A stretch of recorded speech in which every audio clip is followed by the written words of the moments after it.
Okay. Hello, lovely Clara. Hey, Masha. It's good to see you. Happy New Year. Yeah, Happy New Year to you too. So we're going to have a chat about Pesso. We're going to do this little recording for a while now. We got round to it in the new year. So um, I know both you and I are real enthusiasts of Pesso Boyden work. So I thought it would be good for us to have a chat and how did we start with it and how did this Sure. happen? For me, Yeah, it was yeah. almost an accident. So remind me, how did you come across Pesso in the first place? Mm. So I came across Pesso Boyden in the first place as a client, actually. I don't know how long ago that is, a while ago now. And my first ever structures were one-to-one. Mm. And a structure is what we call a piece of process, just for people who don't know that. Um, yeah, and then went to my first group residential about maybe a year after I'd had my first two or three one-to-one structures. And at that moment, I decided I was going to train in Pesso Boyden. So Mm. yeah, it Yeah, was impactful. it's mind-blowing, isn't it, that Mm. group experience. I think one-to-one sessions or one-to-one structures can be really, really powerful as well, but the group experience, when it works well, and it works well a lot of the time, it's a really powerful and deep experience. Yeah, I think they're the most. I find myself saying this a lot, but they're the most compassionate Mm, rooms I mm, think that I'm ever in any modality. mm, And I'm in some lovely group rooms for lots of reasons, but there's something about the energy mm, in a mm, Pesso Boyden group room that's often, I mean, not you can't say every time for anything, but actually I have not ever experienced a, a challenging room. That's quite a statement, isn't it? No, I've never experienced anything other than compassion in Pesso Boyden mm. rooms. Absolutely. I do find Pesso Boyden rooms very, very connected and very compassionate. And I think one of the people um, I was in a group with described it as love. It's the experience of pure love. Uh, Yeah. it doesn't mean that it works as beautifully for every single person, but No. overall experience for many people is that it's receiving unconditional love, which is a magical Well, and giving it actually, if you find yourself taking a role for someone else who's working, it goes that way as well. There's something about the taking the archetypal figure of a thing. ideal mother, a protection figure. It calls on something within us, I think, that's really it's very moving to provide that.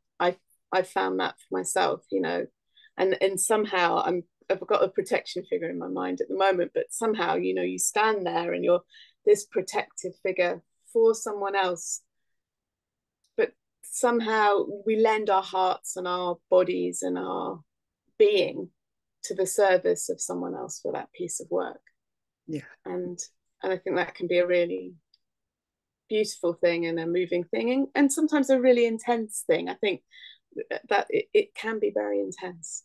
Mm. And it's the intensity of it that's not necessarily different, but because there are other therapies that can feel really intense, but the intensity in combination with that experience of love, giving love, receiving that unconditional love, that is, whilst it is a form of role, you can describe it as a form of role play, it isn't an ordinary role play. And it's interesting, you talked about playing roles. That was my original experience. It was 15 odd years ago where I was at a demonstration by Juliet Grayson. She did a brief introduction and a taste, a structure, a session for someone. And I was invited to play a role in that. And I don't remember very much at all from that introductory session, but I remember being in that role, and I'm of the ideal mother. And I remember the incredible feeling of it, the genuine love and compassion and that energy that I was able to give freely. And it took me about 10 years after that to actually have my own structure. And I was there that day, I think. You were there that day, and I think that's when we met. You were my ideal mother. I was. Yeah. So and it has been on my mind all those years, somewhere in the background. It was always there, but it took me 10 years to pluck up my courage to go for it myself. And that day when I had my first structure, it was kind of a decision-making time for me whether to do the training. Big commitment, 3 years of training. It's a lot of money, a lot of time. But that really did it for me. I remember weeping for the whole hour pretty much of the structure, which is unheard of. You know, I do cry in therapy. I do allow a tear or two, but I normally, you know, once I've cried for a bit, I will get myself together. I will be strong. I will soothe myself. Those are all voices in Pesso Boyden. Yeah, yes, the voice. Be strong. Strong, get yourself together. But for that hour, it was possible for me to weep and grieve for my grandmother, for myself. Still making me emotional thinking about that. And yes, it was magical. It was quite magical. And the generational work, the holes and rolls work, of which I think there was a lot on that day. Several people had that, including me. That really blew me away. I have done some generational work by other methods, but nothing has hit the spot quite the same way as Pesso Boyden did. Yes, it's been quite an adventure, and I'm really delighted that we're working together and delivering these experiential workshops, because that has been an adventure over the last year or so. Well, we ended up training together, didn't we? I'd already decided to train by the time you came along to that workshop. Yeah. But yeah, it was a real gift to go through that training together. Absolutely. It's been really, really beautiful learning together. So I'm really grateful that I knew you quite well before we started delivering these workshops. Yeah. Yeah, and I'm thinking about, we've talked about the love, the compassion, but maybe we could talk a little bit about how the neuroplasticity element of this work, which is having so what we aim to do is having the right a reparative experience with the right kinship figure at the right age. So if you need a reparative experience, then at the age of 3, then, and it was with your mother, then that's what we aim to do in this structure. So I don't know if you want to add more to that, just to give a flavor of that. Absolutely. For me, the really important point is we're not trying to rescript history. We're not writing history. Our history is what it was, and what happened. So we're not pretending that our experience was different from was. We're not pretending that our parent or our caregiver behaved in a different way. We're not trying to create a fantasy of different history, but what we the way I experience it, it's almost like we're stepping into an alternative universe. We create an alternative universe where different history would have been possible, with altogether different parents or caregivers do have those ideal qualities that will fit exactly what you need. And we very much acknowledge that there isn't such a thing, ideal No, parent. or nobody can be an ideal parent. I mean, this, or an ideal anything. It's not No, possible. no, but for that short period of time within the structure, we may have the ideal parents in an hour-long structure. We might have them in for like 30, 40 minutes, maybe, sometimes less, like between 10 and 40 minutes, depending on how soon in the structure somebody invites them in. But for that short period of time, maybe even just for a few split seconds in that period of time, we can genuinely experience our need being fulfilled, even though we know that it's not real in some sense.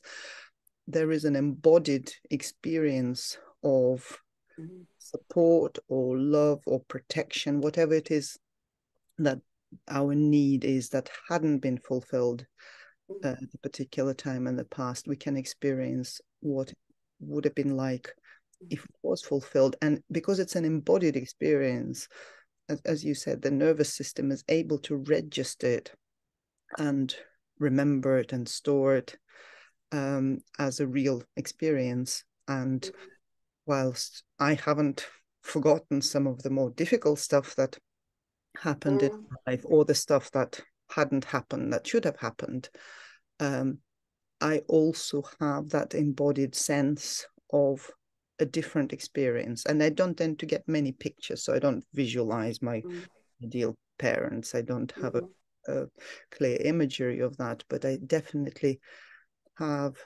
more of a sense of security in my relationship. In my relationships, I have a better sense of balance. I have a better sense of who I am. And I really love that Pesso Boyden works for the good of our soul, working with the ego and its kind of with traumas and its conditioning. And we're not trying to get rid of the ego, but helping it to fit better what our soul and our true being, our true self represents. So to me, it's a very organic and very natural way of. And and I think that it also we're looking to fit so well with the client, so things are at the pace that the client is at. So no, I don't know that we talk about shape and counter shape, but we're always endeavoring to get the best possible fit for the client. Absolutely. And it's not that we don't make mistakes, obviously. No, but we're human. Aim for it to be a collaboration and between the facilitator and the client kind of guides us in what they need, and we help them work out what they need, and we guide the role figures to provide exactly what the client needs in that moment.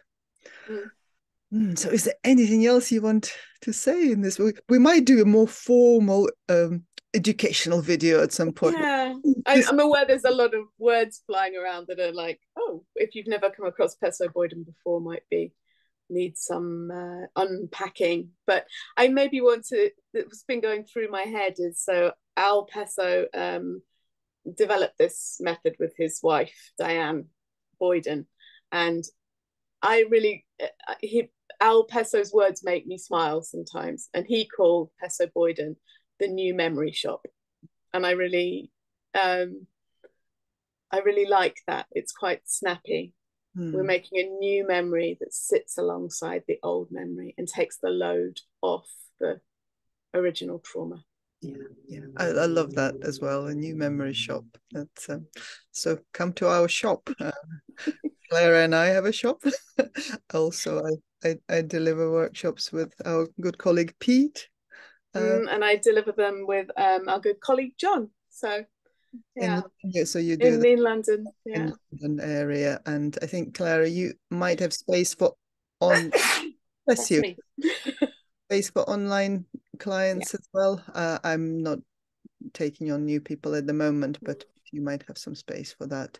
So Pesso Boyden can be done one-to-one and including online, even though my practice is always to be in the room with a group. But if the distance is an issue, it is doable and it can work really, really well. Yeah. Okay, so I'm really delighted we've managed to do this chat. Is there anything else you want to say before we go on our way? No, that's me for today. That's lovely. Thank you, Clara. I'm going to switch off in a moment.